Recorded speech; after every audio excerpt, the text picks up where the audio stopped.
ఆడపిల్ల వేళకాని వేళ ఇలా స్నానం చేసిందంటే తినకూడని మాట ఏదైనా చెవిన పడి ఉండాలి, లేదా పడకూడని కోరిక ఏదైనా మనసును పడి ఉండాలి. అవునా అమ్మా? రాత్రి శివుడి వేషంలో ఉన్న మాధవ్ పక్కన నేను పార్వతిలా నిలబడాల్సి వచ్చింది బాబా. పార్వతిలా నటిస్తేనే స్నానం చేశావు. రేపు ఆ శివుడి పక్కన పార్వతిలా జీవించాల్సి వస్తే?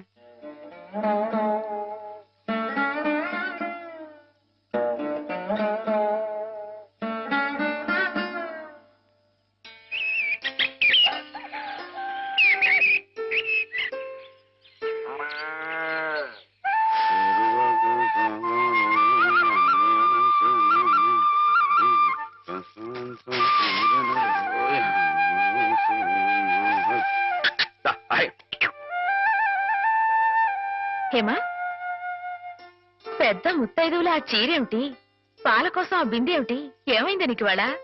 ఏం కాలా, నేను వెళ్ళి నీళ్లు తీసుకొస్తాను, నువ్వు వెళ్ళి పాలు తీసుకురా. రోజు నువ్వు వెళ్ళి పాలు తీసుకొచ్చేదానివి, ఇవాళ కొత్తగా ఏం మార్పు వచ్చింది? నిన్నటి ఆదివారం వెళ్ళిపోయి వాళ్ళ సోమవారం వచ్చింది, అదే మార్పు. పెద్ద మాటలు. నేనెప్పుడో నీళ్లు తీసుకొచ్చేసాను, నువ్వు వెళ్ళి పాలు తీసుకురా. టైంకి సరిగ్గా కాఫీ అందకపోతే ఒక్క నిమిషంలో సోమవారాన్ని మంగళవారం చేసేస్తాడు నాన్న. నువ్వు వెళ్ళు.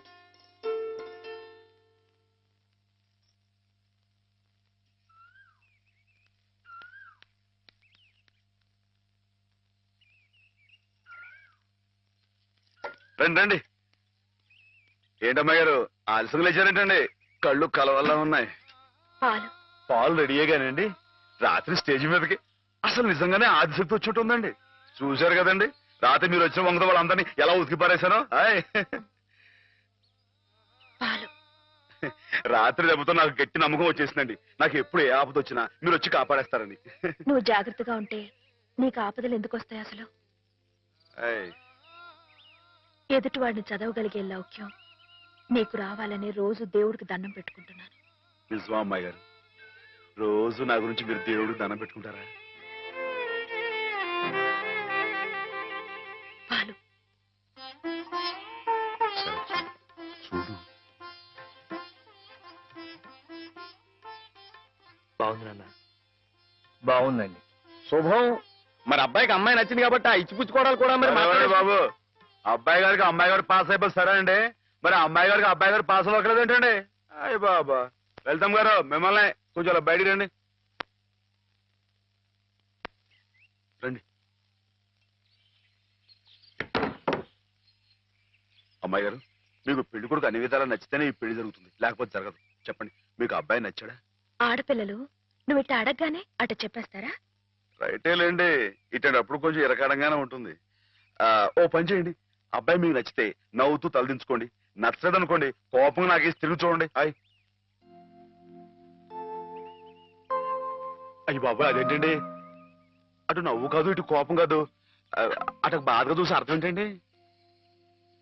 నాన్నని చెల్లెల్ని మిమ్మల్ని అందరినీ వదిలి వెళ్ళాలంటే బాధగా ఉంది. రైటేనండి, ఆడపిల్ల అంటే అంతే కదండి. పాప రేపు హేమ గారు కూడా అంతేలే. వదిలేస్తే లింకులు పెట్టేస్తాడు.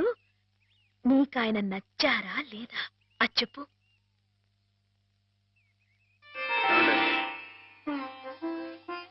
పాస్ అయిపోయినట్టే.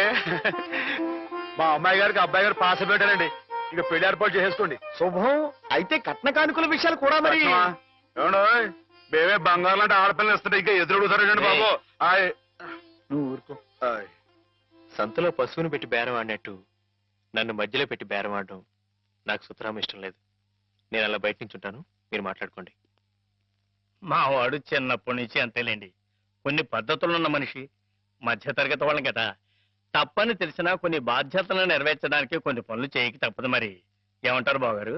అవన్నీ ఎందుకండి, ఆ పుచ్చుకునేదేదో ఒక ముక్క మా మనసులో వేయండి. ఒక 50,000 అయితే సబబుగా ఉంటుందంటారు.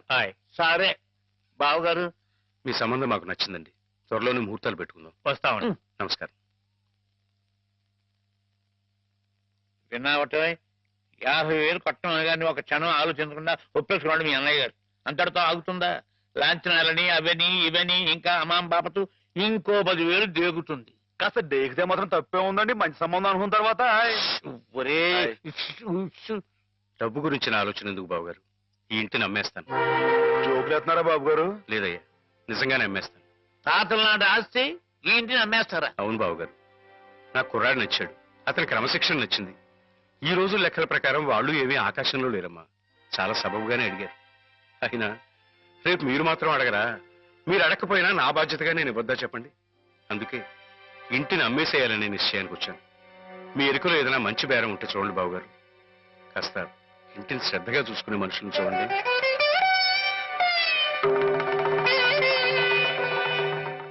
బామ్మగారు. ఎవరు? మాధవ. హాయ్. రా బాబు కూర్చో. మా వెధవా ఇంట్లో లేడు. నేను మీతోనే పని నుండి వచ్చానండి. నా కోసమా? ఉమ్. ఏమిటి బాబు? నేను మిమ్మల్ని ఒకటి అడుగుతానండి, మీరు కాదనకుండా నాకు మాట ఇవ్వాలి. ఏమిటది? ముందు మాట ఇవ్వండి, తర్వాత చెప్తాను. సరే మాట ఇస్తున్నాను. ఏమిటో చెప్పు. ఇదిగోండి, ఈ డబ్బు తీసుకోండి. డబ్బా? హాయ్. ఎందుకు? ఇది మీ డబ్బుగా బాబు గారికి మీరు ఇవ్వాలి. నా డబ్బుగా బాబు గారికి ఇవ్వాలా? హాయ్. ఎందుకని? లలితమ్మ గారికి మంచి పెళ్లి సంబంధం కుదిరిందండి. 50,000 దాకా కట్నం అడిగారు. ఆ డబ్బు కోసం బాబు గారు ఇల్లు అమ్మేస్తున్నారు. ఇల్లు అమ్మేస్తే ఆయన ఏమైపోతారు పాపం? అందుకే కదండి ఈ డబ్బు ఇస్తున్నాను. నాకు ఎప్పటి నుంచోనండి బాబు గారి పుస్తకం వచ్చేయించాలన్న చిన్న ఆలోచన ఉందండి. ఆ కోరిక ఉపయోగించుకుని ఈ డబ్బు బజార్ కింద ఇచ్చామనుకోండి, ఆ పెళ్లి ఖర్చుకి ఉపయోగపడుతుంది, ఆ ఇల్లు నిలుస్తుందండి. అవును, ఇంత డబ్బు ఎక్కడిది నీకు? అప్పు చేశావా? నాకు ఆవులున్నాయి కదండి, అందులో కొన్ని అమ్మేశానండి. మిగతావేమో బేరం పెట్టాను. ఇలా అన్ని అమ్మేసుకుంటే నువ్వేం తిందామని. మళ్ళెవరే మీరంతా లేరేంటండి? మీ ఇంటికి వస్తే ఓ ముద్దు పెట్టరా? నాకు ఈ సాయం చేసి పెడతారు కదండి. మారేడు దళం శివుని పాదాలు తాకాలంటే ఏ చేతులు కాదంటాయి? ఎంత దొడ్డ మనసురా నాయనా నీది.